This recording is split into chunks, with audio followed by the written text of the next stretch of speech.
하지 말아야 할 일, 꼭 해야 할 일, 그런 제목입니다. 절대로 하지 말아야 될 일이 있고 꼭 해야 할 일이 있다는 거예요. 그게 뭐가 그럴까 하는 것입니다. 유대교에서 지키는 율법, 창세기, 출애굽기, 레위기, 민수기, 신명기, 이 창출, 레민신, 이 5개의 하나님의 말씀, 이 말씀 속에서 613개 계명을 뽑았습니다. 613개 계명을 뽑았는데 그걸 이제 미스바츠라고 합니다. 근데 613개의 이 계명은 하라와 하지 마라. 그러니까 하라, 긍정적인 얘기, 하지 마라, 부정적인 얘기로 되어 있습니다. 그래서 하라라고 하는 긍정적인 얘기가 248개입니다. 근데 하지 마라, 부정적인 게 365개죠. 그래서 613개 계명이 있습니다. 이 613개의 계명이 과연 창세기에는 몇 개일까? 창세기에는 3개가 있습니다. 3개. 1계명에서부터 3계명. 출애굽기에는 4에서부터 114계명까지 있고, 레위기는 115에서 361계명이 있습니다. 민수기는 362에서부터 413계명이고, 신명기는 414에서부터 613계명까지 있죠. 그래서 이게 창세기부터 이제 신명기까지 613개, 하라와 하지 마라로 이루어진 않았습니다. 여러분, 이걸 잘 아는데 우리가 압축한 것이 바로 10계명인데요. 자, 이 10계명은 하라, 하지 마라로 되어 있습니다. 역시. 근데 하지 마라가 10계명에 보니까 몇 개일까? 8가지입니다. 10개 가운데 8가지. 이 부정적인 거죠. 1계명, 2계명, 3계명, 6, 7, 8, 9, 10 이게 쫙 보면은 8가지 계명이 하지 마라입니다.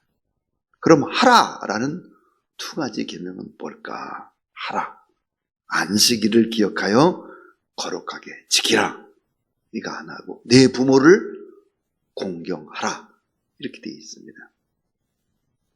자, 여러분, 이제 율법의 특징을 잘 아시겠죠? 율법의 특징이 뭘까? 하지 마라가 더 많아요. 하지 마라. 그러니까 부정적인 게 더 많아요. 훨씬 더. 하라는 적어요. 자, 부정적인 내용이 더 많다라고 하는 것은 뭘까? 못 지킬 것이 더 많아요. 결국은 뭐죠? 죄인으로 전락하는 것입니다. 율법은 고로와 같아서 우리가 얼마나 죄를 짓고 살아가나, 우리가 죄인이냐, 이걸 깨닫게 하는 것이 바로 율법인 것입니다. 그리고 복음의 특징은 뭘까요? 다 긍정적입니다.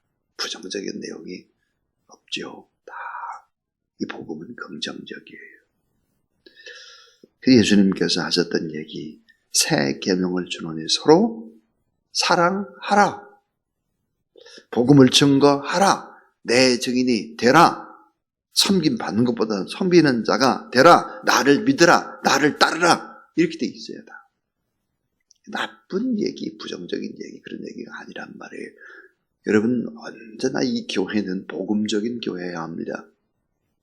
긍정적이고 할 수 있고 소망이 차고, 또 이렇게 살면 참 행복하겠구나, 이런 밝은 면들이 더 훨씬 더 많아야 되는 거죠.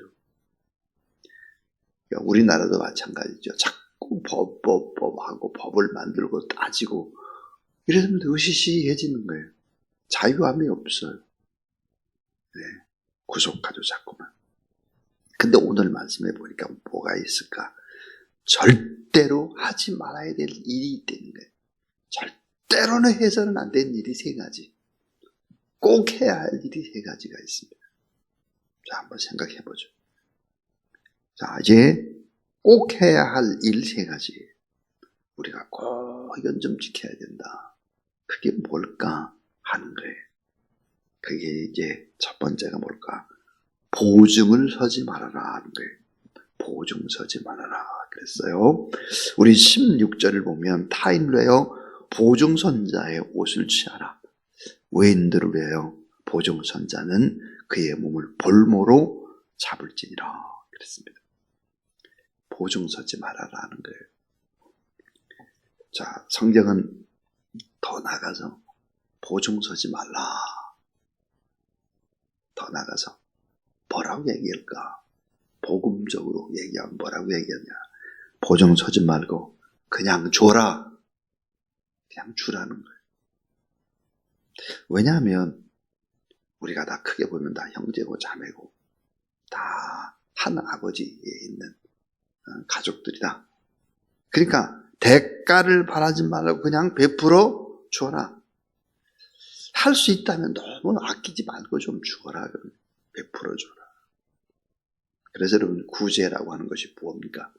구제를 가리켜서 성경은 이렇게 말하죠. 잠언은 이렇게 말해요. 하나님께 구워드리는 거라는 거예요. 우리가 어려운 사람한테 뭘 베풀잖아요. 예. 하나님 앞에 구워주는 거예요.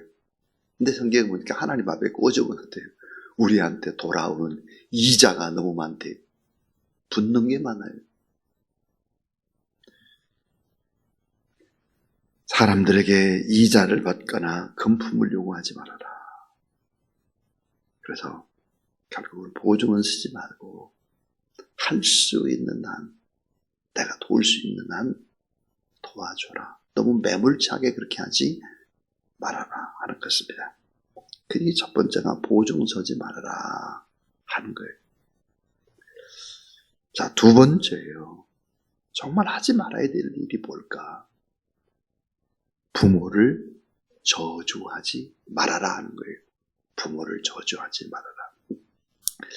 아까 여러분 10계명 가운데 하라라는 얘기 가운데 약속에 있는 첫 계명, 사람에게 준 첫 계명 가운데 내 부모를 공경하라 그랬습니다. 내 부모를 공경하라. 내 부모를 저주해서는 결코 안 된다. 오늘 잠언 20장 20절 말씀. 자기의 아비나 어미를 저주하는 자는 그의 등불이 흑암 중에 꺼짐을 당하리라. 그렇습니다. 이게 이제 우리말 성경에 보니까 훨씬 더 번역이 잘 돼 있어요. 자기 부모를 저주하는 사람은 자신이 암흑 속에 있을 때 그 등불이 꺼질 것이다. 우리가 암흑 속에 있을 때 등불이 꺼지는 거예요. 그러니까 어때요? 두렵고 떨리고 염려하고 근심하고 누구 하나 곁에 없고 외롭고 이렇게 되는 거죠. 여러분 율법의 부모를 저주하는 자 뭐라고 되어 있나? 예. 10계명은 우리가 이제 여러분 잘 아는 대로 10계명은 아주 중요한 우선순위였습니다. 1계명이 제일 중요한 거예요. 정말. 자, 하나님 외에 다른 신을 섬기면 안 되는 거예요. 하나님만 섬기는 거예요. 이렇게 쭉 1계명, 200, 3계명 쭉 되어 있는데, 자, 10계명 가운데 내 부모를 공경하라 그랬어요. 인간에게 주신 계명. 첫 번째 계명이 바로 내 부모를 공경하라 입니다. 5계명인데 그 다음이 6계명이 살인하지 말라, 간음하지 말라, 도적질하지 말라, 거짓 증거하지 말라, 내 이웃의 것을 탐하지 말라 이렇게 돼 있는데 어떤 사람이 이런 말을 했어요. 목사님, 유교나 불교는 부모 공경에 관한 얘기를 참 많이 하는데 기독교는 참 부모 공경에 관한 얘기가 좀 약한 것 같아요. 묻기는 소리 하고 있네. 약하긴 뭐가 약해요? 이 기독교의 부모 공경의 원리를 보면요 깜짝 놀랍니다. 그 깊이를 알면 내 부모를 공경하라. 그 다음이 뭐래요? 살인하지 말라입니다. 그 다음에 간음하지 말라. 그 다음에 도둑질하지 말라 그랬어요. 그러니까 여러분 부모를 공경하지 않는 것은 뭐예요? 살인죄보다도 더 나쁜 죄예요. 간음죄보다도 더 나쁜 죄예요. 도적질보다도 더 나쁜 죄예요. 강도직결이 하는 것보다도 부모를 무시하면 그게 더 나쁜 죄다. 거짓 증거하고 이웃을 탐하는 것보다 훨씬 더. 이 부모 공경은 이런 거예요. 그러니까 기독교가 여러분 내 부모를 공경하지 말라. 이건 좀 유교와 불교에 비해서 약한 것 같아요. 웃기는 소리 하고 있네. 살인하는 것보다도 더 나쁜 범죄가 부모를 저주하고 부모를 공경하지 않는 거라고요. 그래서 뭐라고 얘기했느냐. 신명기에 보면 부모를 저주하고 자꾸 그렇게 하는 사람은 뭐라고 돼 있어요? 돌로 쳐 죽여라 그랬어요. 세상에 살 필요가 없는 사람들이 돌로 쳐 죽여라 그랬어요. 이게 엄청난 거죠. 그러니까 부모를 저주하지 말아라 하는 것입니다. 참. 그 다음에 이제 꼭 하지 말아야 될 일이 뭘까? 또 하나가 저울추를 속이지 말아라. 저울추를 속이지 말라는 거예요. 정직하라 이거예요.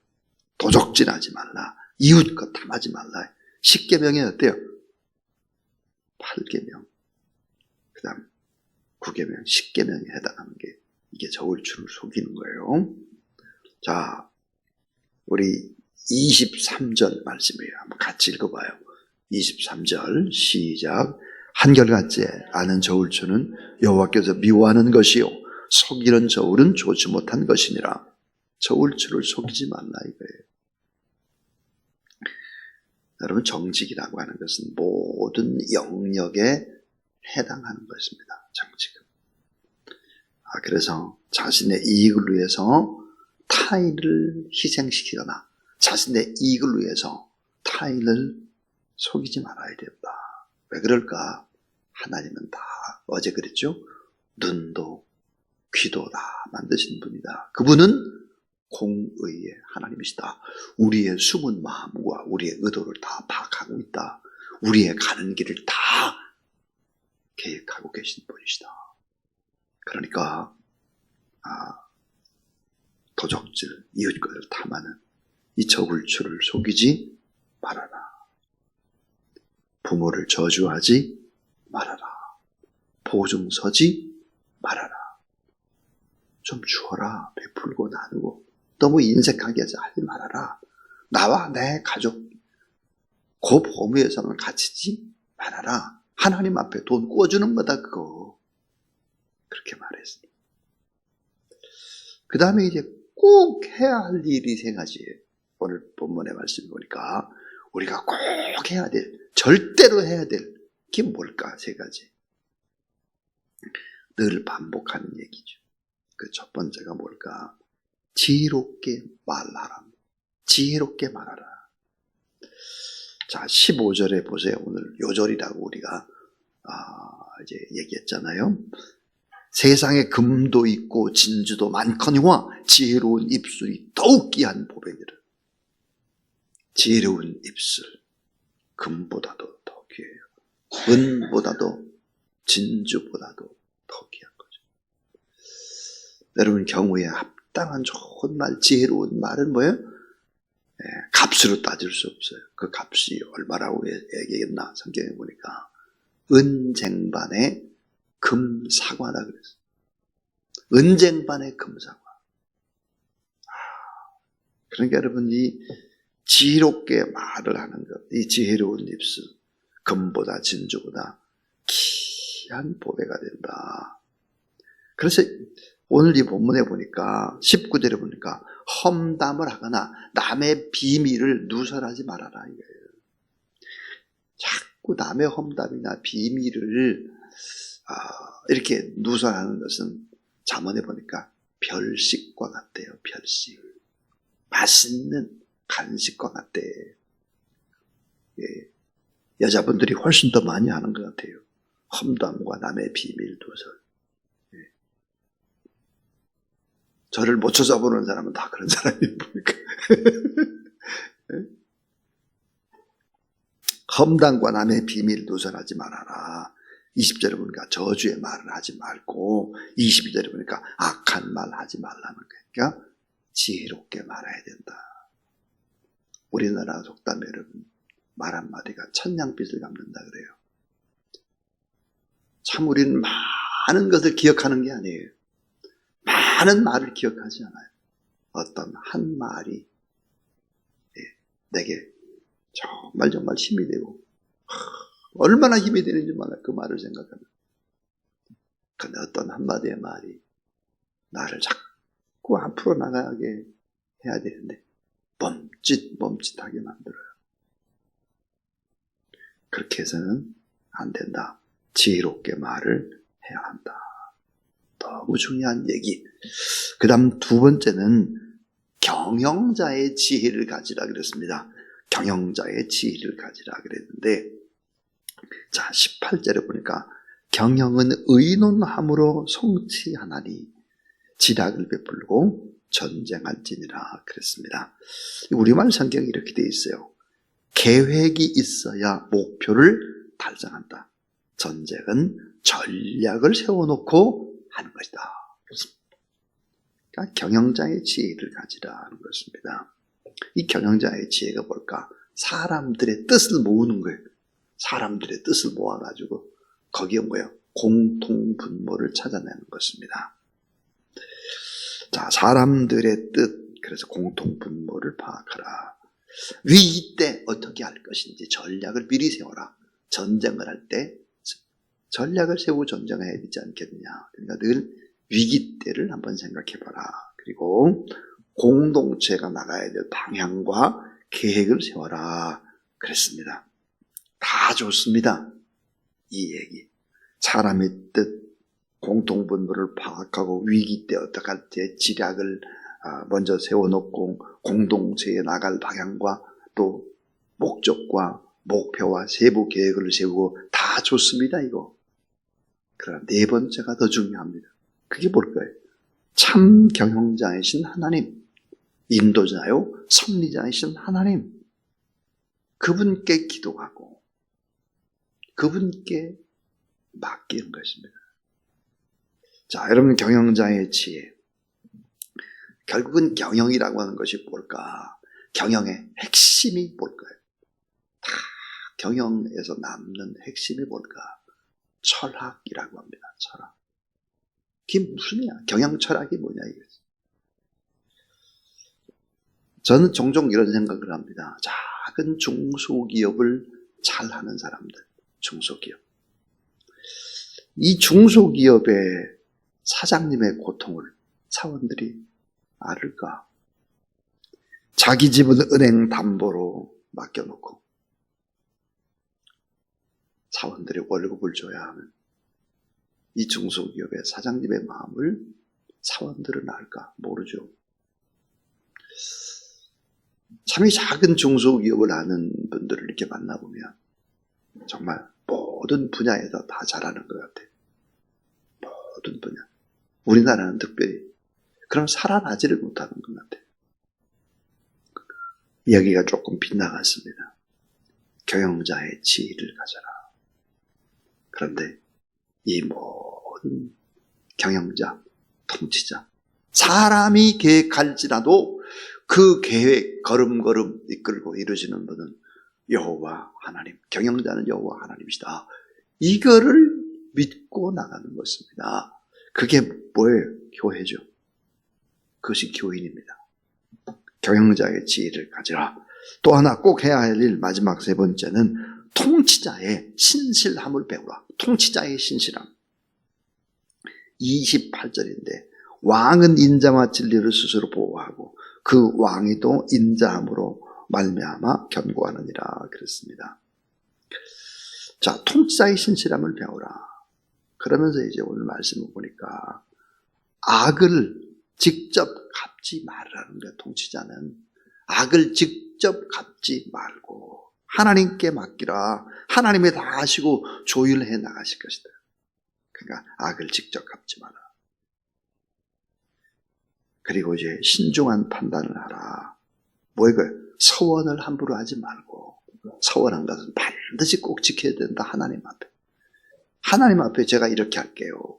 소원하면 반드시 지켜라. 그러니까 신중한 판단을 하라.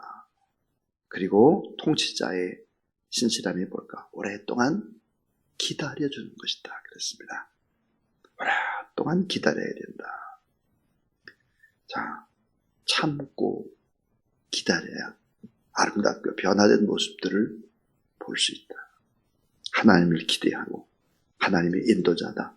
인간의 잠시 잠깐의 평가보다는 하나님의 평가를 바라보는, 그런데 초점을 두라 그랬습니다. 자, 꼭 해야 할 일 세 가지, 하지 말아야 될 일, 절대로 해서는 안 되는 일 세 가지, 그렇게 오늘 본문에서 이 말씀을 배웠습니다. 사랑하는 여러분, 우리가 꼭 해야 할 일, 정말 절대로 해서는 안 되는 일, 이런 일들을 구분해서 또 행함으로 또 하나님 앞에 여러분 사랑받고 복을 받고 하나님 앞에 영광되는 여러분의 삶이 될 수 있기를 주님의 이름으로 축원합니다. 440장입니다. 찬송 440장.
이제는 이 땅에서 우리가 꼭 해야 할 일, 아주 중요한 일들을 우리에게 몸으로 다 삶으로 보여주신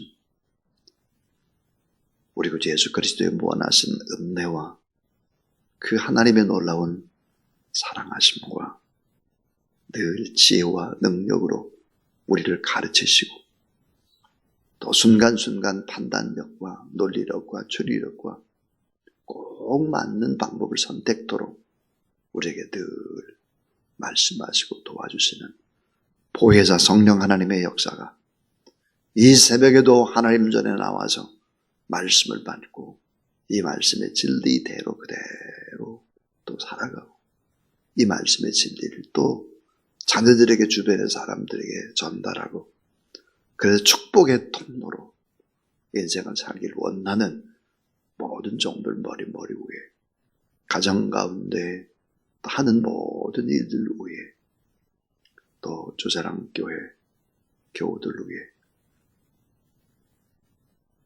수능시험을 치르고 대학 진학을 앞에 놓고 기도하는 모든 우리의 자녀들 위해 이제부터 영원토록 함께 하옵시기를 간절히 축원하옵나이다. 아멘.